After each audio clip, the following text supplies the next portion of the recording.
Welcome back to the IFC's Individuation podcast. I'm Dr. Lahab Al-Samarrai. With me today is Dr. Tomlinson, and we are missing our third today. She's on vacation. So we will get into the subject of matter off the bat. We heard some of you listeners saying that we took too long to get into material. So we're going to get into material right away. So today, Dr. Tomlinson is going to read out the story of Hansel and Gretel. This is Grimm's fairy tale. It's pretty popular. I think a lot of you know it. So we're going to put a spin on it today, and we're going to see if we could find something in it that you might find interesting. So without further ado, Dr. Tomlinson, take it away. Yes, sir. Thank you very much. And welcome, everyone. And our missing person also said to welcome you and give you big hugs. Hard by a great forest dwelt a poor woodcutter with his wife and his two children. The boy was called Hansel and the girl Gretel. He had little to bite and to break, and once when great scarcity fell on the land, he could no longer procure daily bread. Now, when he thought over this by night in his bed and tossed about in his anxiety, he groaned and said to his wife, "What is to become of us? How are we to feed our poor children when we no longer have anything even for ourselves?" "I'll tell you what, husband," answered the woman. "Early tomorrow morning, we will take the children out into the forest to where it is the thickest. There will be a light. There we will light a fire for them and give each of them one piece of bread more. And then we will go to our work and leave them alone. They will not find the way home again, and we shall be rid of them." The children, who could not sleep because they were hungry, heard what the quote unquote stepmother said, and with the help of small white pebbles that Hansel took along, they found their way back home the next night. They were received angrily by the mother, while the father rejoiced at their return. Not long after, the process repeated itself. This time, the children tried to save themselves with the help of scattered breadcrumbs, but these were picked up by the birds, so that they got lost. On the third day, they saw a snow-white bird sitting on a branch and followed it until they reached a little house made of bread, cake, and sweets. They were welcomed by a very, very old woman. But the next morning, the old witch, for who the old woman ate lost children, locked Hansel in a small stable, and Gretel had to cook food to fatten up her brother. Every morning, Hansel had to put his finger through the barred door so that the witch could feel if he had become fat enough to eat. But he stuck out a small bone, and this fooled the old woman since her eyes were so bad. She was surprised that he was not getting fat. She was just waiting to slaughter Hansel and cook him up. Her hunger grew, and she could not wait anymore for Hansel to get fat, so she ordered Gretel to crawl into the oven to check the heat. Of course, she wanted to shove Gretel in and cook her up. But Gretel saw what she had in mind and said, "I do not know how I'm to do it. How do you get in?" "Silly goose," said the old woman. "The door is big enough. Just look, I can get in myself." And she crept up and thrust her head into the oven. Then Gretel gave her a push that drove her far into it and shut the iron door and fastened the bolt. Oh, then she began to howl quite horribly, but Gretel ran away, and the godless witch was miserably burnt to death. They collected some precious stones and pears and set off through the forest. A duck helped them get over a river, and they found their way back home and threw themselves into their father's arms. The man had not known one happy hour since he had left the children in the forest. The woman, however, was dead. Gretel emptied her pinafore until pearls and precious stones ran about the room, and Hansel threw one handful after another out of his pocket to add to them. Then all anxiety was at an end, and they lived together in perfect happiness. My tale is done. There runs a mouse. Whoever catches it, they make himself a big fur cap out of it. The end. So this is in line with our theme of the demonic or the all-consuming mother. The mother who's the what von Franz says that the destruction of the witch also kills the mother or the old mother, and because they're the same person. So the witch and the mother are the same person. And that's why when they kill the witch, the mother dies in this story. But what do we think of the story? Eric, what do we think of the story? What springs to mind when you read about this? Well, and it's just a very general point. The first thing that strikes me is the fact that here's another fairy tale or story about the evil stepmother. It's just, I mean, even when I grew up as a kid, it was people laughed and joked about if they had a stepmother, was she nice or was she mean? Yeah. You know, because we had been brought up on fairy tales, and you just tend to think stepfather, stepmother, they don't tend to love the children the same way as the original birth parent does. And that's the first thing that hits me. So that's the archetypal connection. That's the archetypal connection, our connection to the archetype. The archetype warns us, the archetype enlightens us, and the archetype leads us astray at the same time, because the archetype is all encompassing. You know, it's a god. It's a godlike creature, the archetype. So the archetypal energy is so massive that it sways us in different directions. Here, von Franz says, consider psychologically the positive creative imagination stands against a sterile hardness embodied by the stepmother, who represents the same process seen from the other side. They are both in enslavement to the archetype of the great mother. They are a shadow of the great mother. So the witch, the stepmother, are shadows of the great mother. So when we think of, here she says, while the stepmother is characterized by callous hardness, she provides nothing to eat. The witch, on the contrary, is at first giving and hospitable. Providing food and nourishment is as well show that the prerogative of the great mother goddess in the realm of Mother Holly. And Mother Holly is an oven, often a symbol of the womb. So Mother Holly is the old mother in German. That's what Mother Holly means.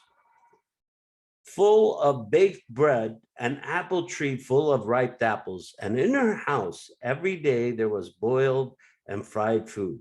The cake house in Hansel and Gretel is, however, not a case of kind donation from the great mother, but a trick of the witch to attract the children and to eat them. This negative side reveals itself to those who lose themselves in such a deception. That is, in wishful fantasy of childhood.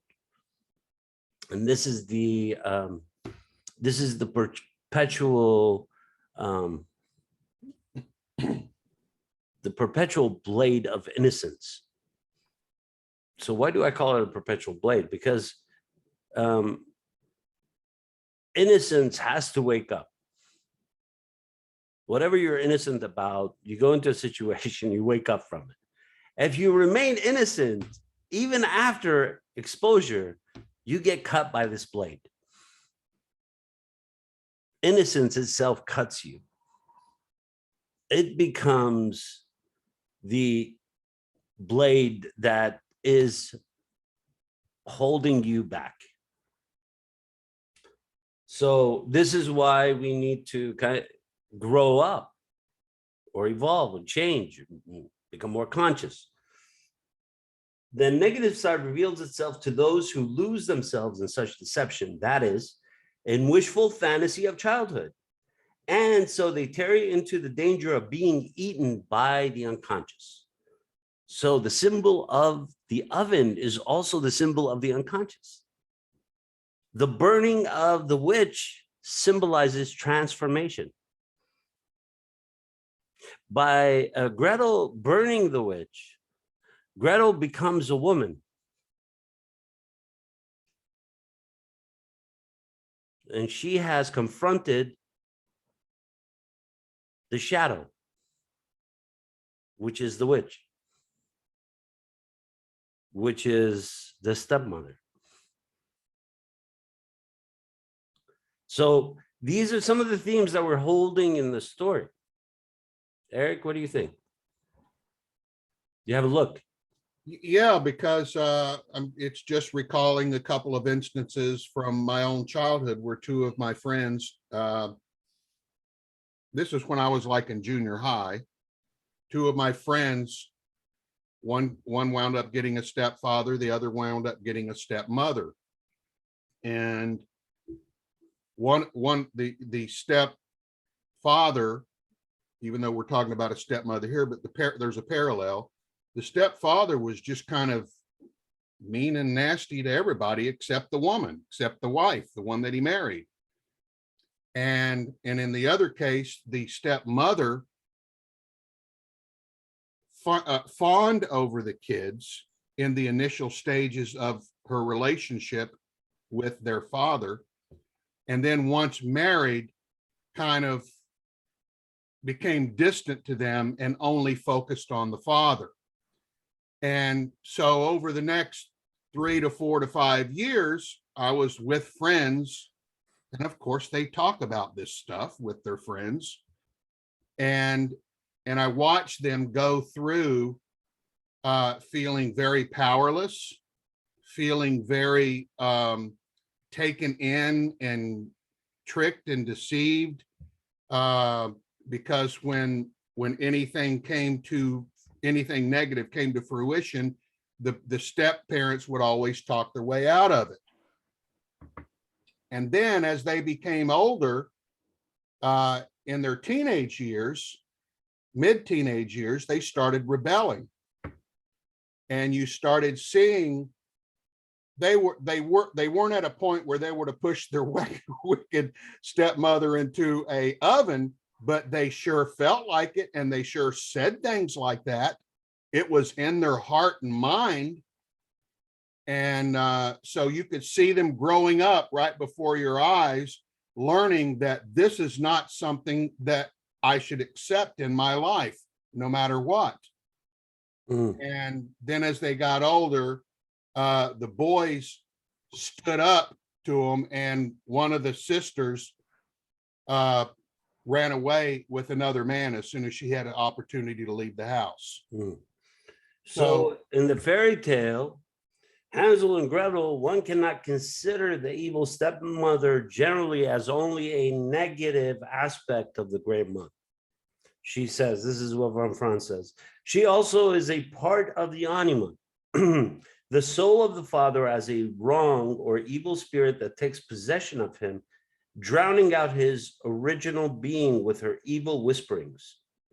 According to the beliefs of ancient peoples, a foreign soul can take possession of a man as if it owned him and set him into an inappropriate state, not in his accord with his natural intentions. He feels himself bewitched or enchanted. Under this misguided influence, the father drives these two children, who symbolize his future, his becoming, into the clutches of the witch. That is, the mother image as a negative force within him gains more and more upper hand. A bird leads the children to the witch. A bird. The bird is a symbol of intuitive ideas, flight of fantasy. This streaming out into the air invites the deadly power of the unconscious to come forward. Overcoming the evil mother's power takes place in one's self. Because the oven in which she burns is, as we have already said, a maternal symbol. In the center of the unconscious, a reversal takes place in which the negative aspect is destroyed. This is what Dr. Eric's talking about with his experience with his neighbors. So this is what he was saying. In the center of the unconscious, reversal takes place in which the negative aspect is destroyed itself and turns positive. Then it reveals itself in the form of treasure that Hansel and Gretel take home.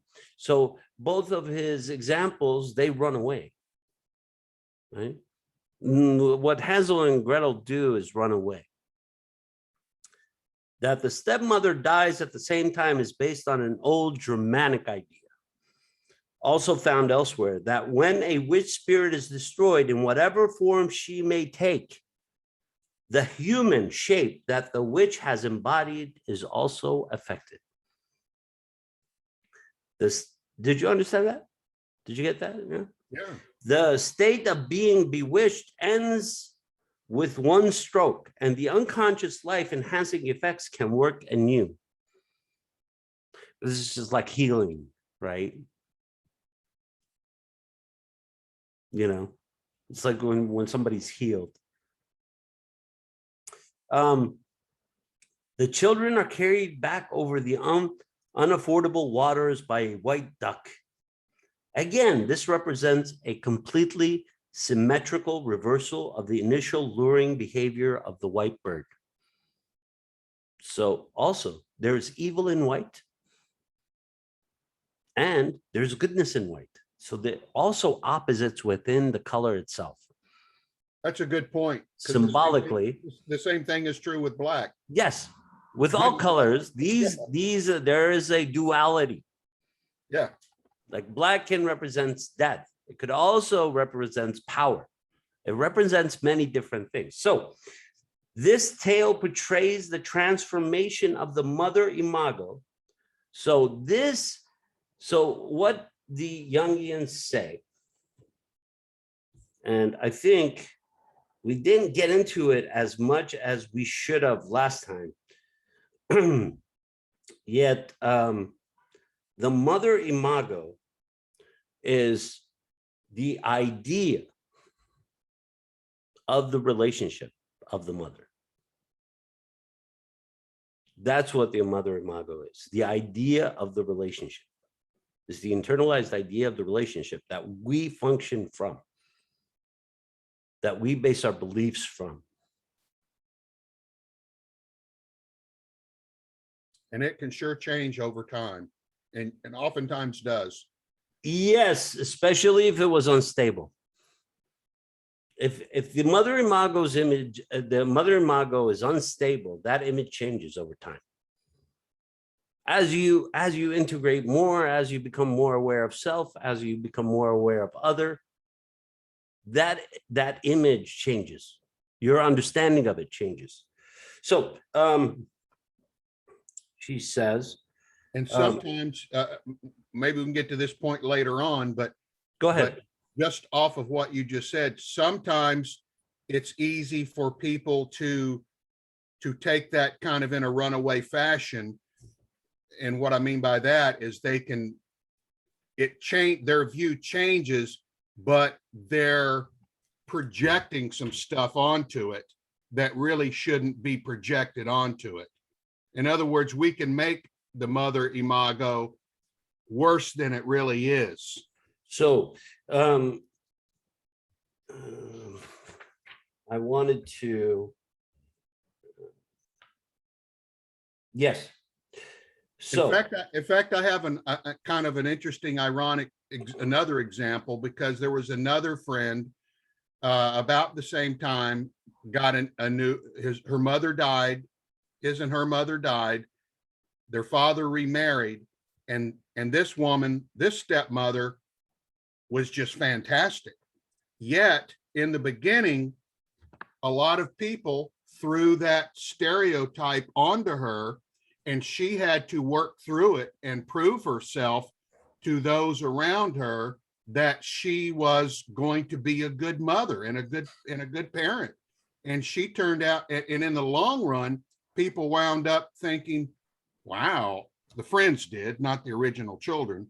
The friends thought, wow, I like her better than the first mom. She was fabulous, but she still had to fight through this stereotype. So this transformation is performed by the fire in the oven in Hansel and Gretel. The hidden inner fire, a symbol of passion, is in the magic realm a common attribute, not only of the Father God, but also in the magical realm of the Mother Deity, who as Mother Earth carries a fire hidden in her depths. This one's inner fire, the mother's substance and the unconscious soul power, is purified and transformed by it. The transformation of the mother, of matter, by self-destruction is one of the basic motifs of all fairy tales, which primarily portrays images and functions of the mother archetype. So von Franz takes us into the depth of what it means to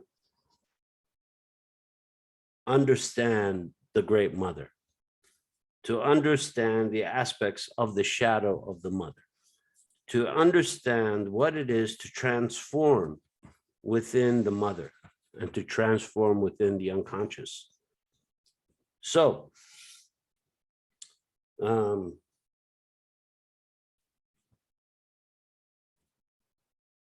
in this story, we have gone back and forth through the idea of the Great Mother and all the things that the Great Mother brings us.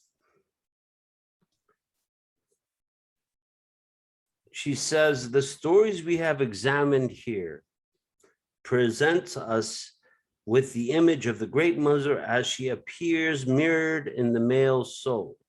In many fairy tales from all over the world, the Great Mother appears as a major figure in relation to developing girls. Here, the Mother Imago is a positive role model embodying the maternal. Here, too, she occasionally shows her negative side, however, and then transmits particular gruesome features.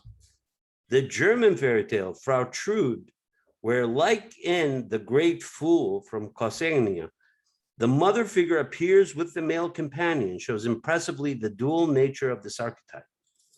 So,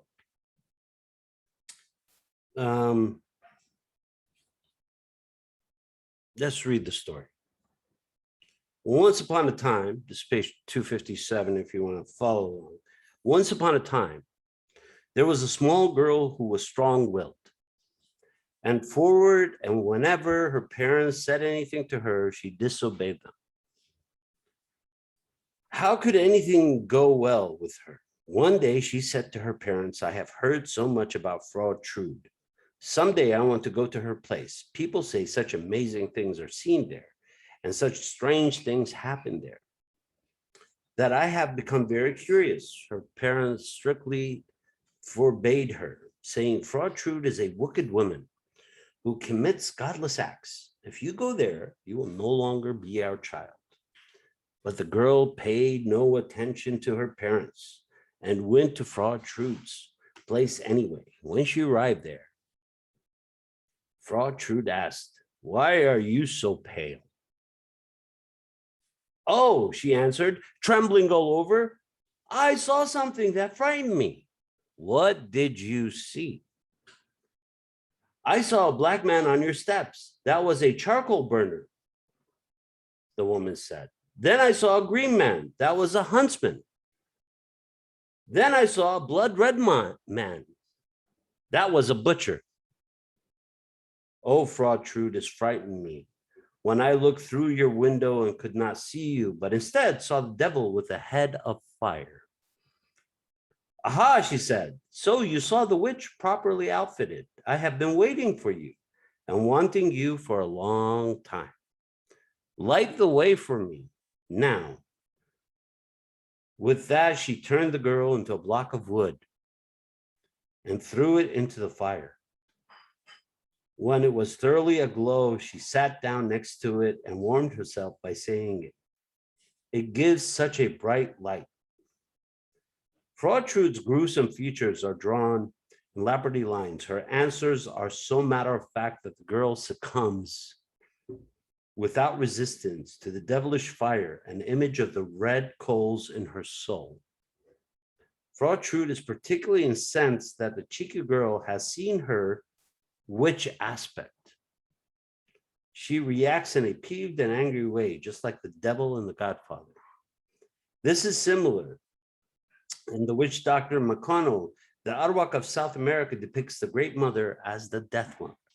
So the different aspects of the mother come to us as witches, as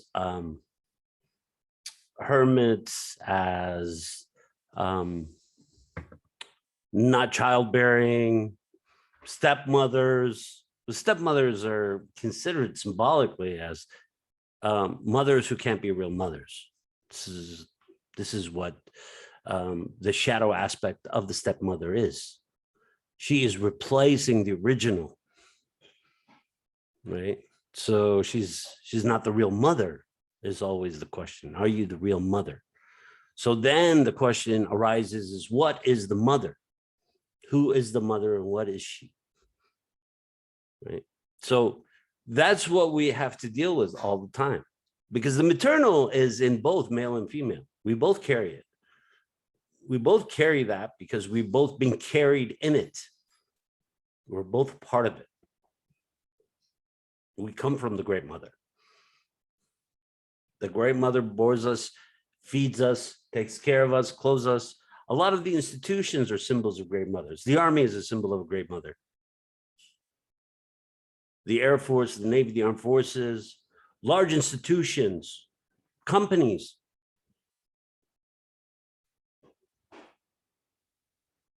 All of these things are symbols of the Great Mother. We unconsciously create the Great Mother wherever we go.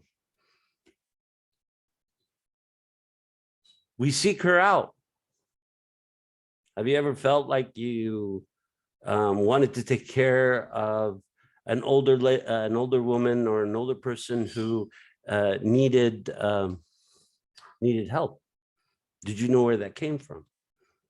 I'm not just talking about empathy. There's a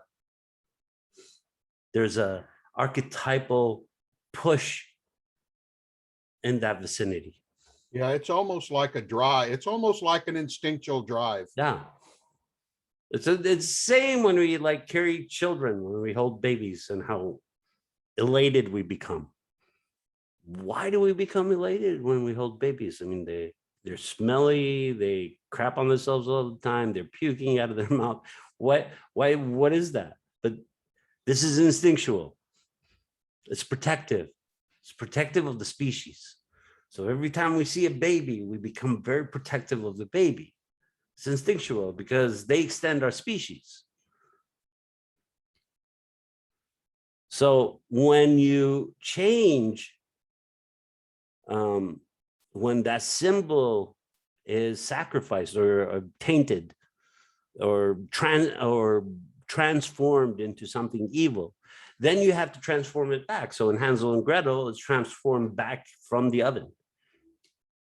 So actually, Gretel is the one who grows up. She becomes the mother. She encompasses the good mother.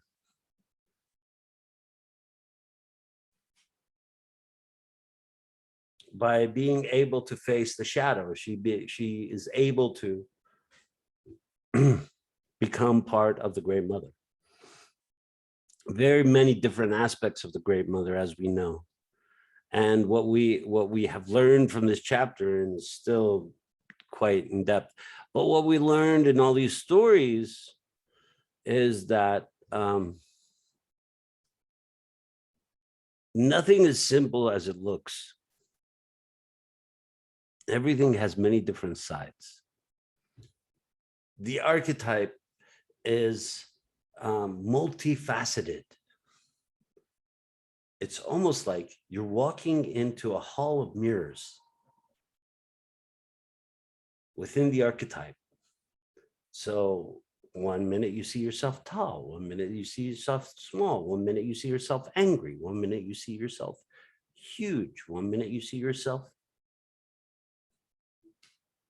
Because we have talked about this over and over again, but because it is transcendent through time, it has acquired many different faces. You know, Joseph Campbell talks about the hero with 1,000 faces. The archetype has 1,000 faces. This is a good point. That's what we're talking about with the Great Mother. The Great Mother comes with thousands of faces, but the theme of all these stories kind of leads you like different color strings that are knit very well together into this mosaic. So nothing is simple with the archetype. And the deeper you go into the unconscious, the more you are able to see of the archetype. The more you see of the archetype, the less you're able to get back out of the unconscious. Because to be that aware of the archetype, you would have to lose yourself. The archetype is transcendent. It's crossed over time. It's evolved over time. It's an energy itself. It evokes feelings and images and thoughts and actions, and it's like all over the place, and it pushes. Oh, you're going this way? No, no, you need to go this way. But I really want to go this way. No, no, you don't. You want to go this way. It pushes into careers. It pushes into lifestyles. It pushes into existence itself. You know, the warriors, they sit together. They talk about the same subject. What is it? Overcoming, fighting, standing up, telling stories about how they stood up, how they fought, how they were there. The warriors sit together. Any bar, any town, the warriors sit together. The lovers sit together also. But when you see warriors fighting, usually lovers are sitting in between them. Because that's their shadow. So that's why we have these archetypal energies. They gather us together. They hold our attention. They maneuver us into going into places, seeing things, talking about things, being interested in things that we were never interested before, or we didn't think they mattered before, but suddenly they became great matter of great significance. Today, I'm talking about archetype. Before I wasn't. There is a push. There is this consciousness of the unconscious. So if there's such a thing that you are awake within your unconscious, you are who you are. I recognize myself by I am who I am. When Moses asked the question, who are you? I am who I am. That's the archetype. That's what's fascinating about these different stories. They're snapshots of the different parts of the archetype. It's almost like a mosaic. Oh, we have a witch here. We have a stubborn woman here. We have an angry one here. We have a loving one here. We have a giving one here. We have a fertile one here. We have a rich one. Every which one has a very different character. but they're all the same. That's what's so slippery about the archetype.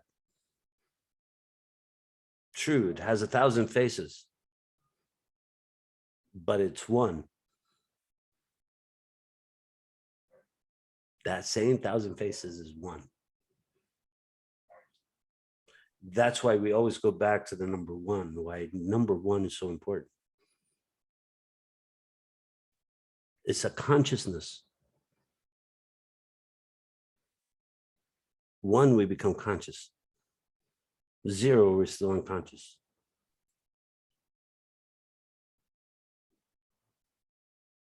You know, Dr. Lahab, it's really glad that you covered the many variations of the archetype, because it's something that most of us, myself included, for most of my life, just never really considered.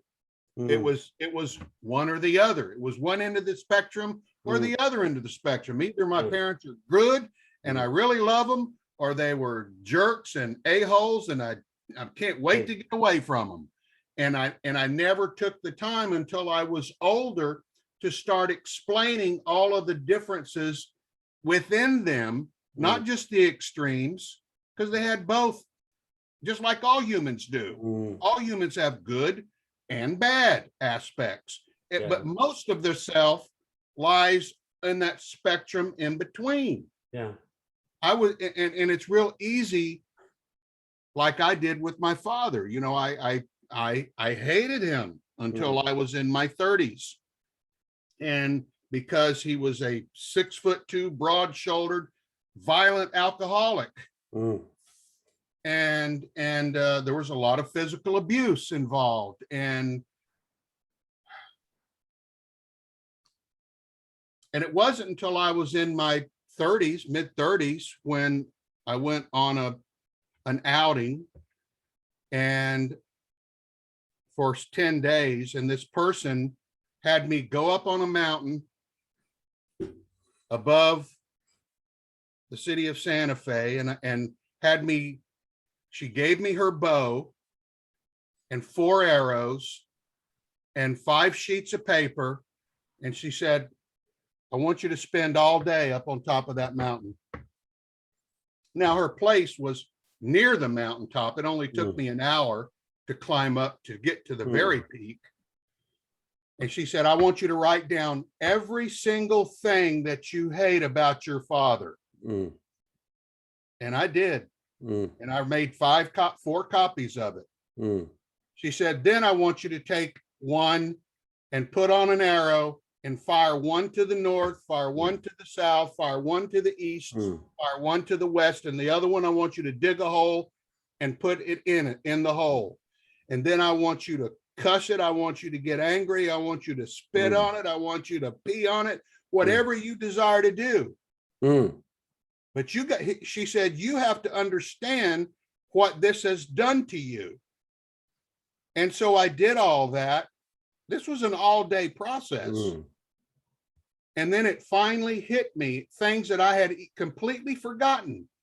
Now, it didn't excuse for what my father had done, but it explained it in a way that I understood that, oh my gosh, I never even considered what that man went through. And then all these thoughts were coming back. Oh my gosh, if he came home with a spot of dirt on his pants, or his shoes were a little wet, you know, he would have to strip his clothes off and get a beating. When he was a teenager, his older brother was 35 years old. He would beat him with a horsewhip. But so what you're saying is that the archetypal, so basically what Dr. Eric is talking about, going down the mountain and shooting the arrow in 4 different directions, what are you addressing? You're addressing the archetype. You're saying to the archetype, I see you. I know where you are. I know who you are. And therefore, and know why you are who you are. And why you are who you are. So this is a symbolic act to connect to the archetype. So you fire the arrow in 4 different directions. You have a piece of paper which has words on it. So you're firing words in 4 different directions, that because the archetype is not in one place, it's all over the place. Yes. Right? Those who understand this, this is why quantum physics helps to understand depth psychology. Yes, it does. Because particles, energy, just take it a step further. It's everywhere. The particles, and this is my own theory, but they're conscious. They have consciousness. Anyway, To support that point, Dr. Lahab, yes, we now know in science that one particle that's completely separated by relatively long distances, one particle like an electron or a proton can be spinning a certain direction, and its partner way over here, if you're to change the spin of this particle, the change on the other partner particle that's far away from it, it changes its spin too. So we are made out of particles. Our spinning is based on other things going on. Yes. Yes, all the time. Quantum entanglement is the term. Yes, fascinating. Anyway, not to get into everybody's head that somehow we're going to explain quantum entanglement. I don't think today is the day, but we will keep striving until we figure it out. But in the meantime, we will continue reading fairy tales to help us with entanglement theory. So next week, we go into the image of the demonic son, the shadow. And so we get into fun stuff, the stuff that rises from the unconscious. How many of you like to sit and watch scary movies? This, the image of the demonic son, is in almost every scary movie, if not every single one.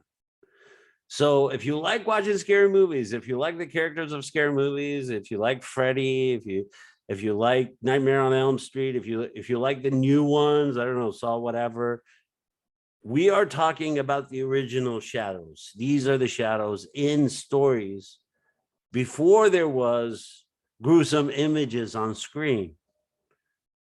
There were stories, there were words of gruesome images. So the shadow has always existed.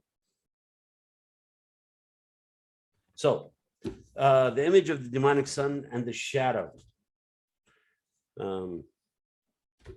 Well, we had a great time with this podcast. Dr. Eric, any thoughts, any well wishes, any Thanks everybody. I know this was a tough chapter because, and the reason I think why is because the mother archetype, like you said already in the podcast, it's not that it's any broader than the father archetype necessarily. It's just that it has some guttural connections to the offspring that it reaches far. It's not broader, it's deeper. So yes. if the father archetype expands us, the mother archetype hones us in. It takes us in much deeper. Right. There's an umbilical cord that stays. Absolutely, and yes, and that's that energy that holds us, right, also gives us life, also destroys us, also makes us grow old, also wears us down, gives us life again. That's the great mother. And none of our mothers and none of our stepmothers are all good. None of them are all bad. There's good and bad in all. But they're all dangerous. Just, I'm joking. I am very much joking. Okay. With that, we are gonna go until we meet next week. Hopefully, Lisa will be back. We miss Lisa. Yeah, we do. She keeps us grounded in the energy. So we tried to maintain ourselves without Lisa today. Did you think we did a good job? I think we pulled it off. Yeah, a little bit. Okay. As we'd like to say farewell, as always, here at the IFC, and our jump affirmation of I am not afraid. And I am not afraid. And we will be back next week on the IFC's Individuation podcast. See you next week.